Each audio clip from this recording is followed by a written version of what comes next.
Good morning, my dear children.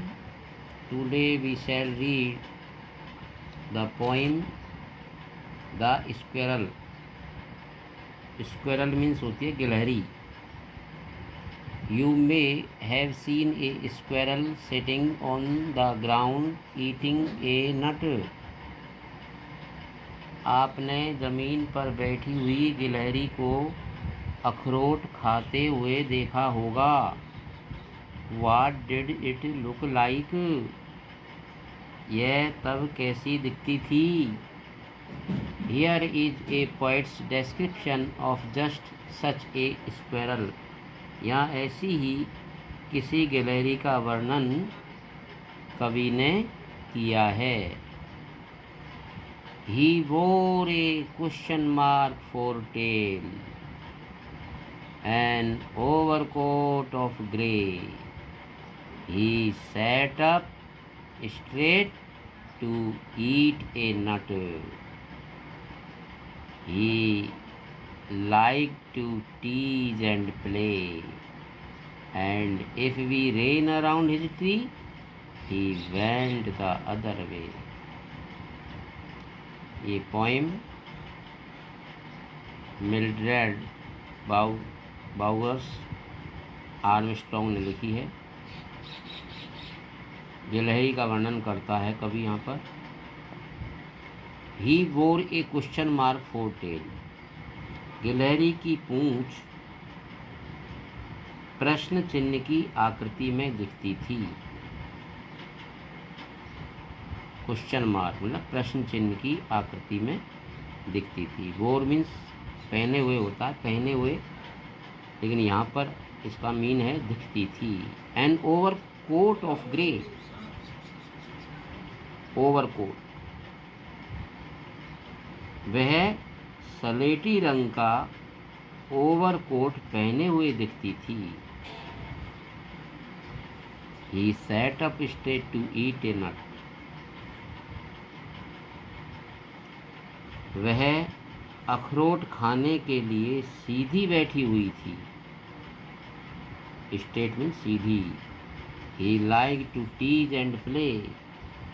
वह या उसे खेलना और चिढ़ाना अच्छा लगता था, वो पसंद करती थी. And if we ran around his tree, और यदि हम उसके पेड़ के चारों ओर दौड़ते, he went the other way, तो वो दूसरी ओर भाग जाती थी. यहाँ एंजॉय के लिए ये पोइम है. Working with the poem. Why does the poet say the squirrel wore a question mark for tail? Draw a squirrel or find a picture of a squirrel sitting on the ground. How would you describe its tail? कवि यहाँ पर क्यों कहता है कि गिलहरी की पूंछ ने प्रश्न चिन्ह की आकृति ले रखी थी. ज़मीन पर बैठी हुई गिलहरी का एक चित्र आप ढूंढिए या उसका चित्र आप बनाइए. ड्रा मीन्स बनाइए, और आप भी इसकी पूंछ का वर्णन कैसे करोगे ये जानिए. Do we usually say that an animal wears a tail? What do we say think does an animal wear a coat?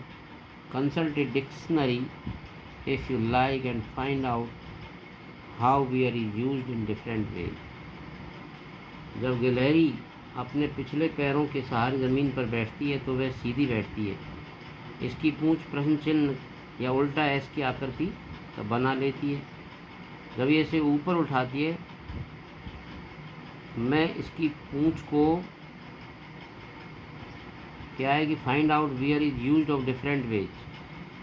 अलग अलग तरीके से इसकी आपको पहचान करनी है. डिक्शनरी में फाइंड करो इसको कि find out how wear is used in different ways. Wear शब्द कैसे कैसे अलग अलग यूज तरीके से किया जाता है. He like to tease and play. Who is teasing whom and how? किसको कौन चिढ़ा रहा है? तो यहाँ पर हम देखते हैं कि गिलहरी को कवि और उसके साथी उनकी तरफ आकर चढ़ा रहे हैं, और जब कवि उसके साथ उसकी तरफ दौड़ते हैं तो वो दूसरे पेड़ की तरफ दौड़ जाती है नाव। इस प्रकार ये मुहिम पूरी हुई। आज इतना ही पर्याप्त। Thank you.